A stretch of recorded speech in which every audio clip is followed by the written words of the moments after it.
Welcome back. Russian police have detained 5 activists who are calling for an investigation into the government's purported torture and killing of gay people in Chechnya. A Russian newspaper reported last month that local authorities had rounded up more than 100 gay people and killed at least 3 of them. The activists were stopped by police when they were on their way to deliver a petition demanding a probe into the paper's findings. They were carrying boxes written with "Justice for the Chechen 100" and a USB stick carrying signatures of those in support of the plea. They're accused of staging an illegal protest. Staying in the region, playing Pokemon Go can certainly bring many people a lot of fun, but don't ever do it in a Russian church. A court there handed a 3.5-year suspended jail sentence to a blogger for playing the game inside a cathedral last year. YouTuber Ruslan Sokolovsky was convicted for inciting religious hatred after uploading a video where he's seen playing the game in the church. In the clip, he used strong language mocking Christianity and likened Jesus to a Pokemon character. The court also sentenced a 22-year-old to 160 hours of community service. Staying in Russia, the local government in Yakutia is keen to tap into an appealing yet contentious source of income, and that is frozen tusks from the remains of extinct mammoths in the northeastern part of Russia. The region accounts for 90% of the world's mammoth ivory supply. 80 tons of it was gathered there just last year. Digging it up from the ice is illegal, except for licensed operators. Despite criticisms from green groups, authorities are now looking into changing tax laws to encourage this type of export. But businesses have their fair share of concerns. The main thing that interferes in the business is smuggling, because they don't pay taxes or custom duties. So the prices of tusks illegally trafficked into China end up lower. A square in Ankara has become home to a daily protest against a government purge, which has cost tens of thousands of Turks their jobs and livelihoods. Among them were thousands of educators, including this literature professor and primary school teacher, who are on the 64th day of their hunger strike with a simple slogan: "I want my job back." They called on those concerned to solve the problem with those responsible. The protesters, who've lost up to 17 kilos in the strike, have refused treatment, saying they're aware of the consequences of their resistance. To the U.S., where the Deep South seeks to erase the vestiges of the slavery era in the country. Workers in New Orleans have now taken down a statue honoring the president of the Confederacy, Jefferson Davis. Alva French reports. Under cover of night, masked workmen wearing bulletproof vests removing a statue of Confederate President Jefferson Davis Thursday from a New Orleans park. New Orleans authorities dismantled the statue amid cries by protesters waving Confederate flags and cheers from a group that said the monument glorified racism in the U.S. South. The Jefferson Davis statue, which stood for more than a century, is the second to be removed by Mayor Mitch Landrieu. These particular monuments were put up by a particular group of people for a particular purpose. Well, the purpose was really to whitewash history and to tell a sanitized version of the Confederacy. These dueling protests raging in recent days, with demonstrators on both sides taking to the streets.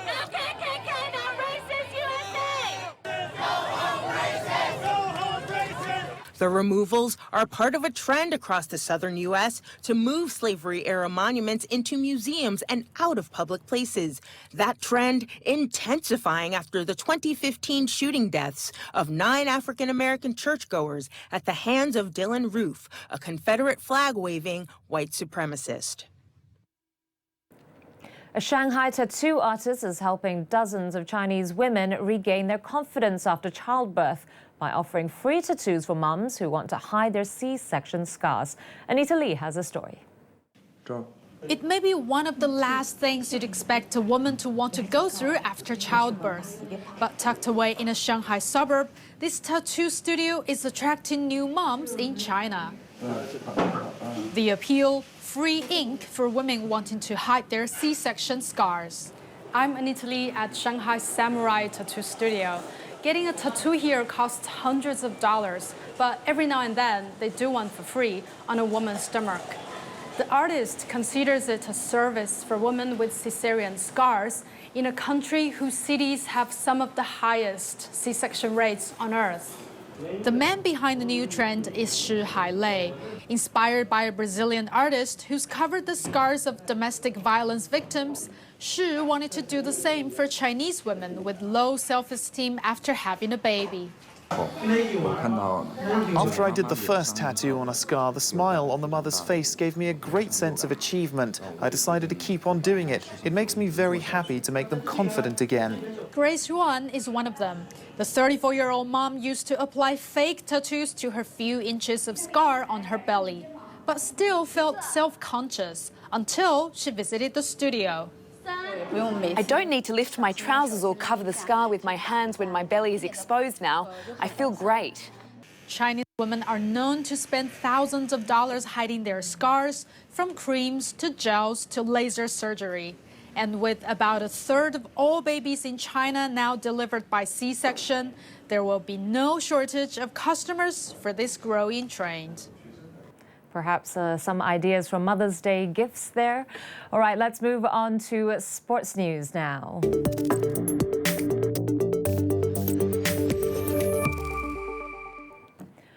Kicking off with football, Manchester United reached the Europa League final by skin of their teeth after a dramatic Celta Vigo draw.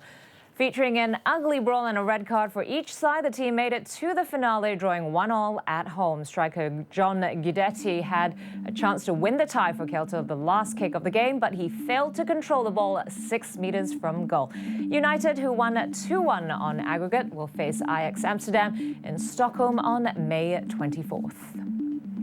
To tennis, world number 1 Andy Murray crashed out of the Madrid Open in the third round to 20-year-old Borna Coric. The world number 59 took a second break point and served it out for the match. That sent last year's finalist and two-time Madrid winner Murray packing. In golf, Sergio Garcia made a stunning return at the Players' Championship with an incredible hole-in-one on the 17th. Hitting a gap wedge from 122 yards, he took a short backswing and aimed a smooth swing at the front pin. Garcia went on to post a 1/73 that left him 6 strokes off leaders William McGirt and Mackenzie Hughes. Meanwhile, Ferrari's F1 Championship leader Sebastian Vettel is looking forward to Sunday's Spanish Grand Prix. The 4-time world champion is 13 points clear of Mercedes' triple title winner Lewis Hamilton. Mercedes also hired Valtteri Bottas at short notice to replace Nico Rosberg after his shock retirement. Vettel and his teammate Kimi Raikkonen will be out of the contract at the end of the season. Participating at a sponsored event ahead of the race, Vettel said this year looked good for Ferrari. You need everything. So obviously we've seen in the last couple of years that the importance of the power unit is there. So you need a strong engine. You need a good car, good aerodynamics. So it's really team effort, trying to get the car to a good level, and then obviously you need to execute as well. But obviously this year looks very good for us. The car is very good, and I think the whole team is enjoying. FIFA President Gianni Infantino has taken aim at critics, saying the organization has and was now a victim of fake news and FIFA bashing. Here's Lucy Fielder. The fake news and alternative facts about FIFA as well circulating. FIFA, a reformed character and the victim of fake news, according to its president, Gianni Infantino. The head of world football's governing body taking aim at critics on Thursday at a congress in Bahrain. FIFA bashing has become a national sport in many places, Infantino said, which is unfair since transparency and controls have improved on his watch. Infantino took over from disgraced former chief Sepp Blatter in 2016, after several dozen football officials were indicted for corruption. That period was the worst crisis in FIFA's history. Still, it might be too soon to declare the organisation transformed. It's ousted ethics investigator Cornel Borbelli, saying Wednesday that his committee had been looking at several hundred possible corruption cases before FIFA replaced him and its chief ethics judge. It will be a setback for the fight against corruption, Borbelli said. Know-how and experience will now be lost. His conclusion that his removal was, quote, politically intended. Will be interesting to see how that develops. Well, that's it for us at ViuTV News. Join us again tomorrow at 7 for more news updates. Good night.